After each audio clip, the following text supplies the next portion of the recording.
윤석열 얘기하니까 지금 생각나는 게 지금 저도 그 생각 못했는데 우리가 12월 3일 비상계엄 사흘 뒤에 그 대통령 경호처에서 원격으로 비화폰을 초기화를 했는데 그게 윤석열 폰은 한 게 이해가 되죠.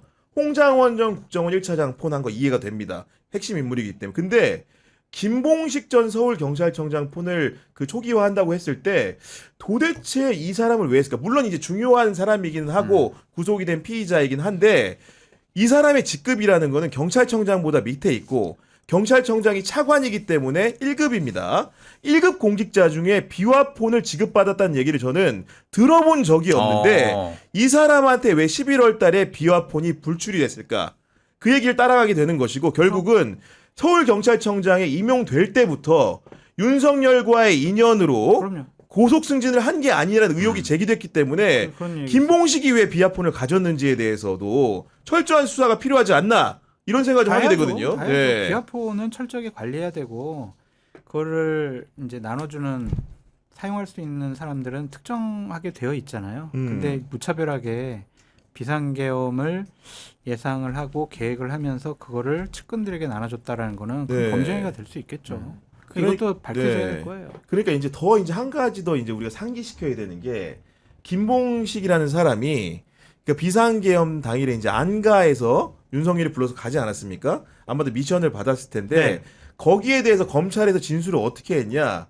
대통령께서 종북 좌파 탄핵 예산 말씀을 하는 중간에 개인적인 가정사를 말씀하시면서 울분을 토하시느라 시간이 좀 걸렸다고 했는데 아직도 미스터리가 개인적인 가정사가 뭔지인데 하필이면 대통령 경호처가 김봉식의 비화폰의 내용을 초기화하니까 그런 흔적들이 혹시나 남아있지 않을까라는 합리적 의심도 가능한 거 아니겠습니까? 그렇죠. 네. 구 기자님 그거 다 나와요 이제. 네? 이제 새로운 대통령 뽑히고 다음 나면 주 화요일 이후에 기다리면 다 됩니까? 풀어요. 그 사람들이 지금까지는 그래서 내가 좀 상황 좀 보고 좀 나의 진술에 강도를 좀 조절할 수가 있는데 이제 정권이 넘어가 봐요. 그러면 더 세게 조사랑 수사가 들어올 거 아니에요. 사정기관 지들이 먼저 움직일 거야. 총동원. 그럼 못 견딘다고 이거. 그러면은 자기 자신의 죄를 좀 낮추기 위해서라도 있는 얘기는 다 꺼내놓을 수밖에 없는 거죠. 그러니까 더 재밌는 일 정말 많아지고 우리 구교영의 정치비상구는 아이템 걱정 안 해도 될 거예요. 사실은 대선 끝나면 뭘로 그러니까 먹고 살아야 빅이벤트가 끝나잖아요. 아니에요. 끝나자마자 바로 쏟아집니까? 제가 이거? 봤을 때는 내년 지방선거 때까지 끊임없이 이걸로 가는구나. 특집 방송 그냥 한 3시간 해도 됩니다. 아이템. 우리 장 수장님한테 혹시 최근에 이제 알려지지 않은 그 예를 들면 윤석열, 김건희와 관련된 이야기 중에 곧 터질 만한 그런 하나만 그 풀어줘요. 예고편 이런 거 혹시 없어요? 혹시 지금? 오랜만에? 있어요. 좋아. 그래. 좋았네 내가. 오늘 어떤 저희가 겁니까? 대충 암시만. 오빠와 관련된. 오빠와 관련된. 최은순 씨와 가족이네. 관련돼가지고 지금까지 안 나온 얘기예요? 살짝 나왔는데 그게 좀 결이 다르더라고요. 음. 그러니까 이제 뭐 이제 해외에서 뭔가 이렇게 문제가 되는 약을 들여온 그 이유와 그것들이 어떻게 이제 처리됐는지. 일련의 과정들에 대해서. 그게 가장 또 크게 터질 거라고 그러더라고요. 야, 그러면 이제 우리 장 수장님이 안다는 거는 일부 언론사에서 지금 취재를 이제 약간 시동을 건 겁니까 지금 상황이? 제가 구 기자님께 드릴게요. 경향이 지금 대기를 하고 있습니다. 경향 지금 취재팀에 준비를 하고 아니고 있습니다. 우리가 그 사안을 취재하는 건 아닌데 실제로 그런 첩보를 이제 믿을 만한 모처로부터 장 수장님이 오래전에 들었죠. 오래전에요? 네. 한 최근에 들은 게 아니고 두 달 전에. 됐나?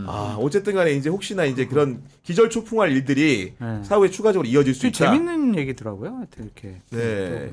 알겠습니다. 그 부분에 대해서는 저희가 좀 시간을 가지고 지켜보도록 하겠습니다. 취재하고 계시구나. 아니, 저희가 취재하는 게 아니에요. 저희가 취재하는 게 아니고. 근데 그런 일들이 한두 번이 아닌 것 같아요. 지금 그 오빠는 지금 도망갔잖아요.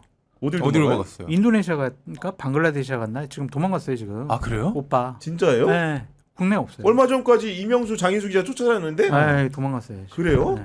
국내 없을걸? 언론에서 많이 못 본 것 같은데.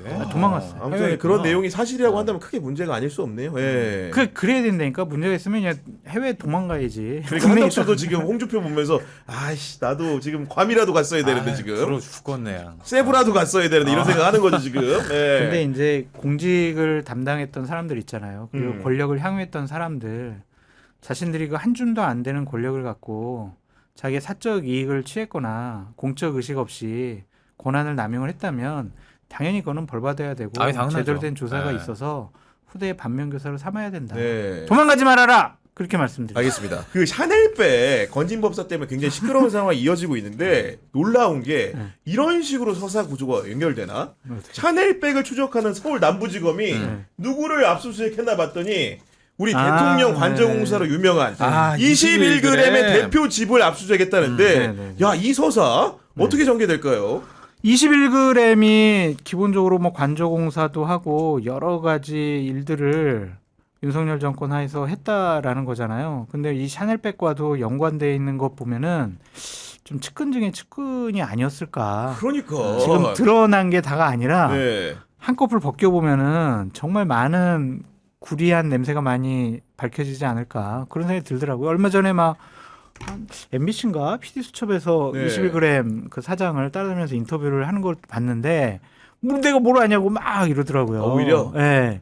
그래서 야 저분도 이제 새로운 정권 들었으면 네. 상당히 여러 가지로 많은 것들이 밝혀지겠구나 그런 생각 들었거든요. 아니, 업체 대표가 이제 김건희 씨의 대학원 동문이라는 거고 그리고 이제 코바나 컨텐츠 사무실 설계 시공도 맡은 적이 있고 이어서 한남동 대통령 관저공사에도 참여를 하다 보니까 그 허재무 씨 같은 경우에 사실 사업도 하고 있기 때문에 이렇게 입찰에 들어가고 할 때마다 특정 사람과 인연이 있다라는 거는 사실 솔직히 말해서 주변에서 같이 경쟁하는 사람들이 봤을 때는 둘 사이에 뭐가 있는 게 아닌가 의심하는 게 합리적이죠. 그러니까 뭐 저는 굉장히 작은 업체를 운영하고 있는데도 2천만 원이 넘어가면 이제 수의 계약을 못 하고 입찰 경쟁 공개 입찰로 들어가게 되는데 입찰 조건에서 먼저 힌트를 얻는 사람들은 굉장히 유리하게 되는 거죠. 아, 뭘 요구하는지 상대방이 발주처가 그러니까 만약에 그 사람들이 깔끔한 정장을 입은 사람이 발표하는 걸 좋아하는데 라는 것만 알아도 아예 같은 선상의 경쟁이 아니라니까요. 그런 생각을 할 수 있는 거고 그리고 이제 그래서 그러면 21g 업체 대표 집을 왜 압색했냐 알아봤더니 기본적으로 이 문제의 시발이라는 것이 통일교 측에서 여러 가지 각종 사유를 들어서 로비를 하려고 했던 거고 그 과정에서 건진법사를 통해서 김건희와 줄을 닿아보려고 한 건데 샤넬백 2개를 줬고 거기서 이제 건진법사가 유경옥 행정관을 통해 가지고 샤넬백을 교환하는 상황들이 발생을 하는데 그 교환하는 과정에서 그 유경옥과 함께 동행했던 사람이 누군가 봤더니 21g 대표의 부인이 같이 갔다는데 이쯤 되면 김건희의 쫄자와 21g 업체 대표의 부인이 함께 동행해서 명품 매장에서 가방을 바꾸는 일에 관여했다. 이건 어떤 친분 관계로 봐야 되는 겁니까 이게? 거의 뭐 그냥 측근이라고 봐야 되겠죠. 집사 네. 역할을 한 것이 아니냐. 뭐 많은 것을 믿고 맡길 만한 그런 가족 관계까지 봐야 될 것 같은데 왜 따라갔어? 그랬더니 그러니까 그 21g 부인이 샤넬 최우수 고객이라서 편의상 가달라고 그랬대요. 그렇게 진술했다는 거야. 가만있어 유경옥 보네. 행정관이 검찰에서. 근데 21g이 그렇게 뭐 매출이 높은 그런 그러니까, 회사도 아닌 것 그러니까, 같은데 샤넬 최우수 고객이라면 제 샤넬 잘 모르겠는데 최우수 고객 되려면 1년에 얼마어치를 사야 돼? 한 5억 원치는 사야 아니, 되는 이거 제가 거야. 아는 보기에는 사람이 없어. 솔직히 말하면 백화점에서도 무슨 등급이 있고 이제 VIP, 고객 서비스를 하는데 그런 것도 수천만 원을 써야지 되는 건데 수천만 원 넘을 거예요. 이 샤넬 같은 명품 샤넬은- 매장에서 뭔가 이 최우수 고객이 되려고 한다면은 도대체 얼마나 크게 써야 되는 것인가. 지금 찾아보고 있는데 네. 좀 나오는 게 있습니까? 잡히는 게 있습니까? 금액으로는 안 나오고 그냥 네. 5% 이상 뭐 이렇게 얘기 나오네요. 이렇게. 아, 그러니까 매장에서 구매한 사람의 상위 5% 정도. 네.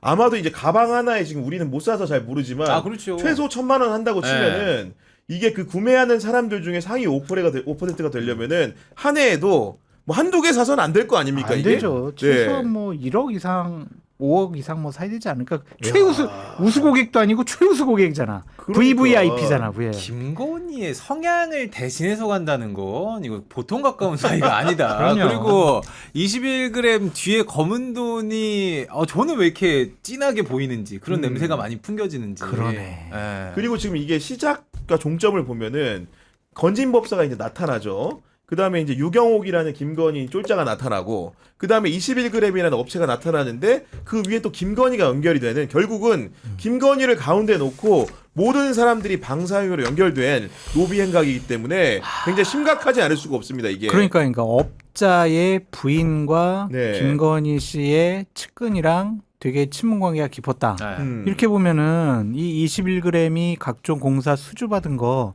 정상적이지 않을 수 있다라고 유추해 볼 수밖에 없죠. 이건 역시도 그러니까 수사가 필요할 수밖에 없다 이런 생각이 드는 거 해야죠. 아니겠습니까? 해야죠. 네. 이게 관저공사도 왜냐하면 관저공사 자기네들 돈으로 하는 거 아니잖아요. 그렇죠. 국민의 그러니까요. 세금으로 하는 네. 거잖아요. 그 세금 그렇게 지들 마음대로 쓰면 돼요? 안 되잖아요. 조사해야죠.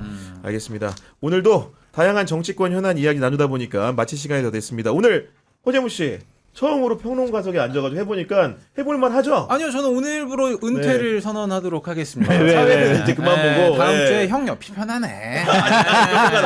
막 저기 앞에서 소장님이 째려보니까 막 덤비고 싶어도 조금 참아야 되고 약간 그런 것들이 좀 있더라고요. 아 근데 사실은 오늘 아무 준비 없이 여기 앉았는데 그래도 잘하시네요. 역할을 충실하게 수행해줬고 아니 좀 전화라도 주지 이렇게. 아니 정말 관전 포인트는 우리 박진영 원장님이 다음 주에 출연할 수 있냐 없냐 못 나올 것 제가 봤을 때는 못 나올 예. 겁니다. 새로운 사람을 구하시는 게 맞지 새로운 않느냐. 사람 누구 찾아야 될까요? 예.